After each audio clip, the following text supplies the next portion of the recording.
Good morning guys. आज का हमारा टॉपिक है ब्रीथिंग इन अदर एनिमल्स। आज हम पढ़ेंगे दूसरे एनिमल्स में ब्रीथिंग कैसे होती है। Different animals breathe through different parts of their body. हर डिफरेंट एनिमल डिफरेंट तरह के बॉडी पार्ट से ब्रीथ करते हैं।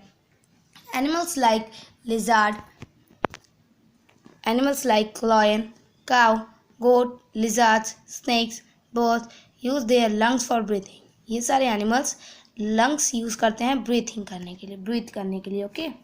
और unicellular organisms like amoeba, paramecium take in oxygen and get out carbon dioxide by diffusion through their cell membrane.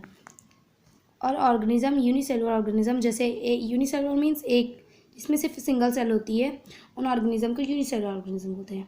जो होता है अमीबा, पैरामीशियम, ये ऑक्सीजन लेते हैं diffusion of their cell membrane. ये अपनी सेल मेम्ब्रेन से डिफ्यूजन करके ऑक्सीजन कार्बन डाइऑक्साइड को बॉडी से बाहर करते हैं। Sponge, hydra exchange oxygen carbon dioxide through their skin.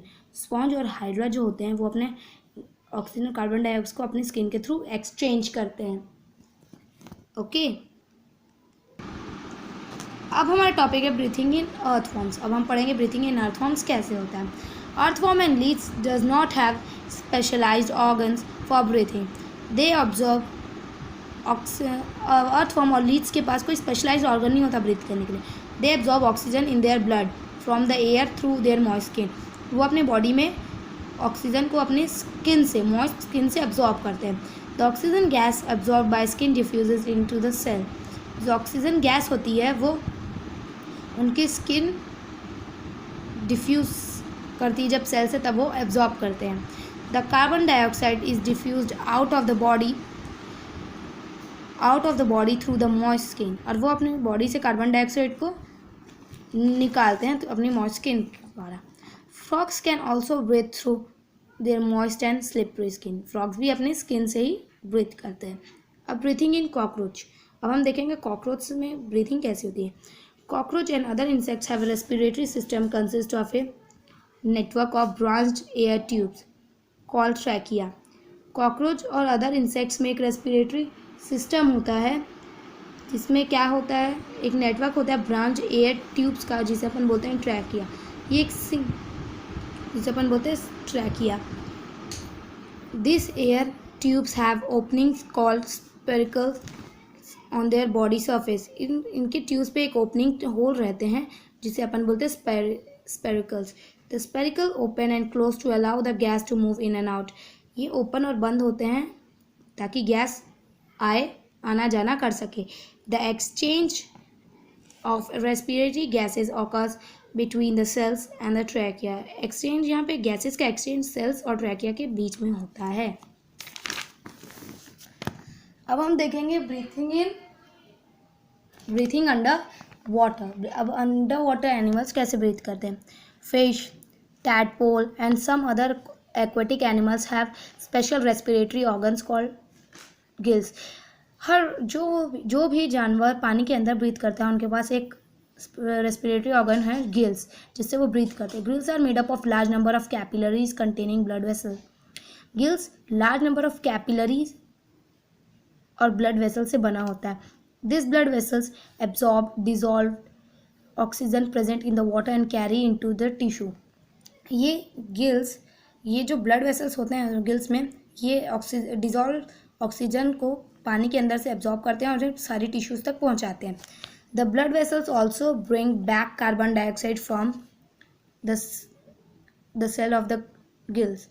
ये ब्लड वेसल्स फिर कार्बन डाइऑक्साइड को गिल्स के थ्रू बाहर भी भेज देते हैं। Gills pass this carbon dioxide into the surrounding water. Gills carbon dioxide को पास कर देता है सराउंडिंग वाटर के थ्रू।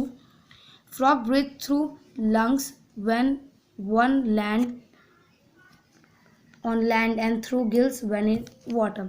फ्रॉग लंग्स से ब्रीथ करते हैं जब वो लैंड पे होते हैं और गिल्स से ब्रीथ करते हैं जब वो पानी में होते हैं। फ्रॉग के पास दोनों स्पेशलिटीज़ होती है। देखिए इसका स्ट्रक्चर, ये होते हैं गिल्स, रेड टाइप के देख रहे हैं आप, इसे गिल्स बोलते हैं। यहाँ से वाटर फ्लो होता है बॉडी में। अब हमारा मेन टॉपिक है respiration in plants. Respiration in plants अब हमारा नेक्स्ट टॉपिक है। Plants also exchange gases, plants में भी एक्सचेंज होता है तो उनमें भी रेस्पिरेशन प्रोसेस ऑफकोर्स सी बात होगी. During respiration plant take in oxygen and release carbon dioxide. But plants में ये उल्टी होती है प्रोसेस, प्लांट्स में ये प्रोसेस उल्टी होती है. प्लांट्स कार्बन डाइऑक्साइड लेते हैं और ऑक्सीजन देते हैं. The oxygen is utilise to break down glucose into carbon dioxide and water as in the other animals. Oxygen utilised break down होता है ग्लूकोज में और कार्बन डाइऑक्साइड वाटर बाकी प्लांट्स एनिमल्स में. ऑक्सीजन प्लांट्स में break down होता है और कार्बन डाइऑक्साइड वाटर बाकी एनिमल्स में. Respiration in plants take place through root stem and leaves. Roots और स्टेम और लीव्स के थ्रू रेस्पिरेशन प्रोसेस होती है प्लांट्स में. Leaves and young green stem take in air and release carbon dioxide through the tiny pores called stomata. Leaves और बाकी जो young green stem होती है वो ऑक्सीजन लेते हैं और रिलीज कार्बन डाइऑक्साइड करते हैं. जो टाइनी पोर्स होते हैं उनके पास उन्हें बोलते हैं stomata. Stems breathe through epidermis. Stem किससे ब्रीथ करते हैं? Epidermis, the outer layer of the stem. ये आउटर लेयर होती है स्टेम की. Woody stem take in air through the opening called lenticels. इनमें एक ओपनिंग होती है वुडी स्टेम में जिनमें बोलते हैं लेंटिकल्स. स्टेम में होती है एपिडर्मिस, वुडी स्टेम में होती है lenticels. Lenticels are actually loosely packaged dead cells. ये एक लूजली पैकेज डेड सेल होते हैं, मरे हुए सेल्स होते हैं which are present in small pores on the bark of the woody plants. ये बार्क मीन्स वो जो ब्राउन से दिखते नहीं है उस पे पेड़ पे, उसी को अपन बोलते हैं बार्क, उसी में प्रेजेंट होता है. Roots also respire. रूट्स भी रेस्पायर करते हैं. The outer surface of the root has a thin layer of cell called epiblema. एपीबेलेमा.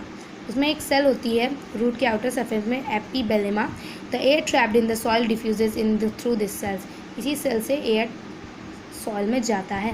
During the day both respiration and photosynthesis process occur in the plants. Day के दौरान respiration और photosynthesis plant दोनों ये होता है, but at night सिर्फ respiration process होता है. So the plant take oxygen and give out carbon dioxide at night. इसलिए प्लांट्स रात को ऑक्सीजन लेते हैं, कार्बन डाइऑक्साइड देते हैं. This is the reason why one is advise not to sleep under a tree during night. इसीलिए लोग बोलते हैं कि रात को हमें पेड़ों के नीचे नहीं सोना चाहिए. ये है इसकी पूरी प्रोसेस. अब अपन डिफरेंस देखते हैं रेस्पिरेशन और फोटोसिंथेसिस में. रेस्पिरेशन में क्या प्रोडक्ट होता है? डाइजेशन होता है ग्लूकोज, जो ग्लूकोज रिएक्ट करता है ऑक्सीजन से to form carbon dioxide, water and energy release होती है. और इसमें क्या होता है? During photosynthesis green plants prepare glucose from carbon dioxide and water in the presence of sunlight and chlorophyll. Okay, इसमें होती है रेस्पिरेशन में केमिकल एनर्जी हीट एनर्जी में कन्वर्ट होती है. इसमें लाइट एनर्जी केमिकल एनर्जी में कन्वर्ट होती है. इसमें रेस्पिरेशन में ऑक्सीजन एब्जॉर्ब होता है, कार्बन डाइऑक्साइड रिलीज होता है. इसमें कार्बन डाइऑक्साइड एब्जॉर्ब होता है, ऑक्सीजन रिलीज होता है. इसमें respiration take place inside the body. ये बॉडी के अंदर प्लांट्स के अंदर वो होता है. और photosynthesis takes place in green leaves only in the presence of sunlight and chlorophyll. ये सनलाइट और क्लोरोफिल के प्रेजेंस में होता है और ये बॉडी और सब लिविंग ऑर्गेनिज्म में होता है. ये दिन और रात दोनों में कंटिन्यूस प्रोसेस होती है और ये सिर्फ ड्यूरिंग डे टाइम में ही होती है. Thank you.